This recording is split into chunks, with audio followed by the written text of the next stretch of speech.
Palestinians say Israeli forces shot at them near the aid site in Gaza, visited by Trump's special envoy to the Middle East, Steve Witkoff, and the U.S. ambassador to Israel, Mike Huckabee. Let's go live right now to CNN's Jerusalem correspondent, Jeremy Diamond, who's joining us from Tel Aviv. Jeremy, what more are you learning?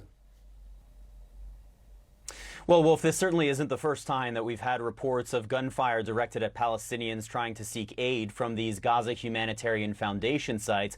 But what's notable about this incident is it took place at the same, near the same site that Steve Witkoff visited today, around the same time that he visited there. 3 people were killed and 6 were injured by gunfire, according to Nasser Hospital, which received the victims. But a Red Cross site is also believed to have received victims from this incident, and so we could see that death and injury toll rise. According to eyewitnesses who were on the ground, it was the Israeli military who opened fire on people who were headed to that site.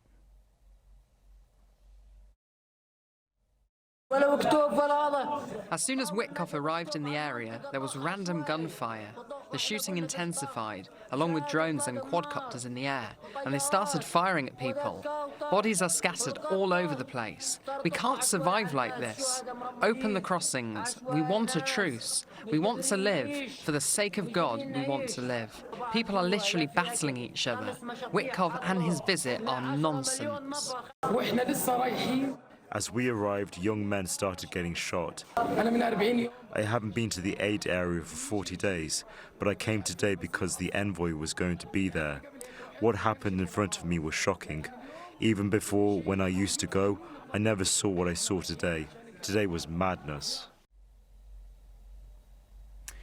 And Wolf, a U.S. Embassy spokesperson just got back to me saying, quote, "We have not heard any reports of clashes or injuries of any kind in the vicinity of the visit," referring to the visit of Steve Witkoff and U.S. Ambassador Mike Huckabee. The Israeli military, for its part, though, acknowledged having fired warning shots at a, quote, "gathering of suspects," who they said were advancing towards Israeli military troops in the Rafah area in southern Gaza. But they said that they were not aware of any casualties. We're joined now by Frank Lowenstein. He's a former U.S. Special Envoy for Israeli-Palestinian negotiations. Frank, thank you so much for being with us. As Steve Witkoff says that the purpose of the trip is to give the president a clear understanding of the crisis and to create a plan to deliver aid, he didn't really need to go there to accomplish that, did he? Is this purely a play for optics? Well, listen, I think it's very important that the Trump administration finally seems to be taking this catastrophic humanitarian crisis seriously. The president's talked about starvation, children having not enough food to eat, and really leaned in on this rhetorically in a way he hasn't before. But just visiting doesn't change anything on the ground. I think there's some optics there that I think are probably positive. But the real question is, what is the United States willing to do? Right? Because it's one thing to say that things are going to change, that we're going to have a new plan, that we're going to pressure Netanyahu. But Bibi does not want humanitarian assistance going in there. His plan is to drive all the Palestinians out of Gaza. So unless Trump is really willing to put some more pressure on him, it's really unclear that this kind of rhetoric is actually going to translate into any positive developments on the ground. It's also notable that Trump said that food should have been getting into Gaza a long time ago. I mean, he seems to at least rhetorically be tacitly criticizing Netanyahu. But to your point, should we expect that Trump is going to change his tone to the point that he might actually push Israel to unilaterally end the blockade and try to get a ceasefire? Well, I think that there has been a change in the political dynamic here in the United States that might result in the president being willing to put a little more pressure on Netanyahu. We had Marjorie Taylor Greene call it a genocide. More than half of Democrats voted against arms sales to Israel this week, which is really unprecedented. And I think Trump really got an earful from the European leaders he met with in Scotland this week about the starvation of children on the ground there. So, yeah, I think he's taking it seriously. I think he might have more impetus to push Netanyahu than he has in the past. But, yeah, I mean, it's really unclear how much influence he really has. I don't think he wanted the Israelis to attack Iran during his negotiations with them, and the Israelis did it anyway. So we'll have to be willing to back up our words with actions and put real punitive measures on the table with the Israelis, I think, if we really expect anything to change on the ground. You mentioned European leaders. France and the UK and Canada all have said that they would recognize a Palestinian state.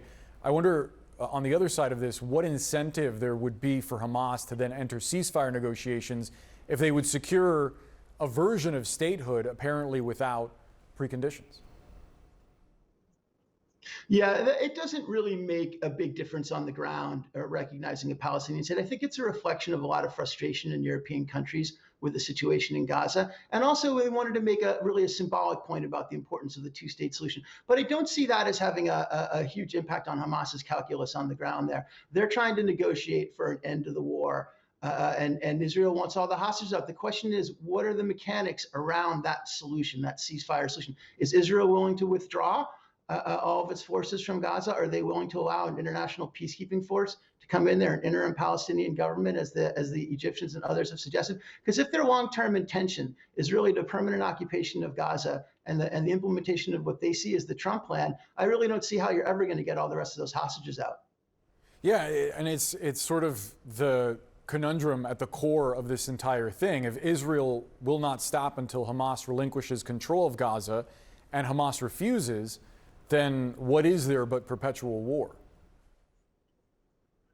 Yeah, and it's an excellent point. And I think the United States has shifted its position in the last day. There's reports out of Israel that we now want to move ahead with the Israelis on a final resolution of the war, no more interim ceasefire deals with partial hostage releases, really try to do the whole thing all at once. And in order to do that, we're going to have to address the issue up front that has really been the cause of the absence of any ceasefire up until now, which is, what is the end game in Gaza? Because if it is driving all the Palestinians into the southern third of the country and hoping that they'll voluntarily leave, which is effectively forcible displacement of millions of people, then I don't see any way Hamas is ever going to agree to anything along those lines.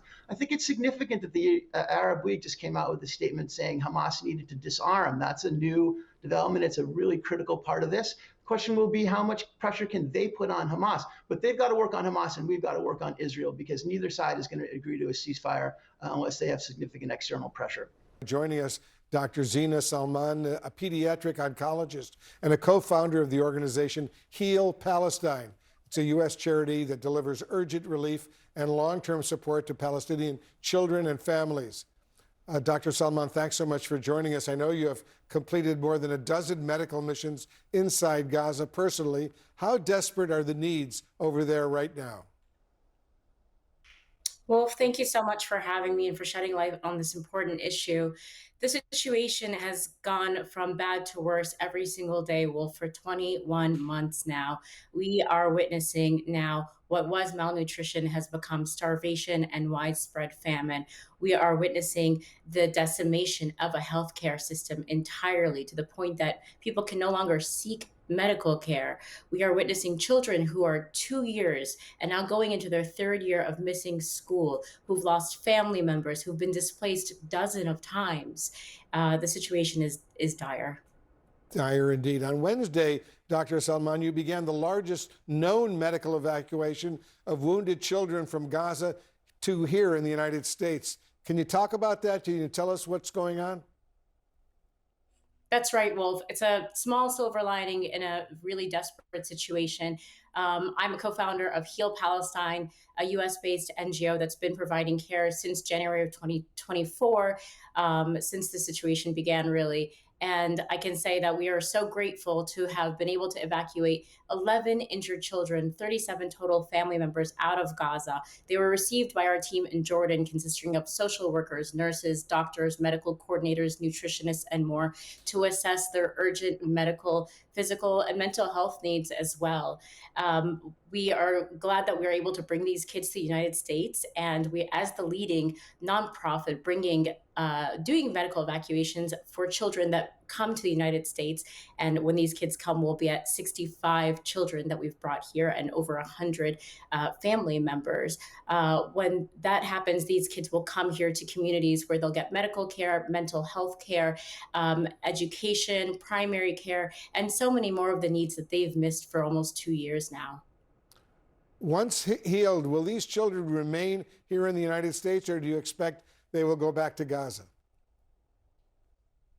Well, we hope that they would be able to go back to Gaza because they're leaving their families behind in a really horrific situation. The goal is for them to come out and get the medical care that they need. A lot of people call these children lucky, Wolf, because they're able to get out of Gaza in these very difficult times. But I think there's something perverse. There's something really tragic about the idea of a child who's been displaced a dozen times, has lost their home. Some of these kids are orphans. They've lost their family members. They've lost their legs in many situations. Now they are beyond malnourished and starving, and finally coming out to just regain a small part of what they've lost makes them far from lucky, but we are grateful that we can care for them. We'll send these kids back to, not back, but we'll send them to Egypt, where we'll continue long-term holistic support for them and their families in the hopes that they can be reunited with the family members that they've left behind in this continuous trauma that they continue to endure.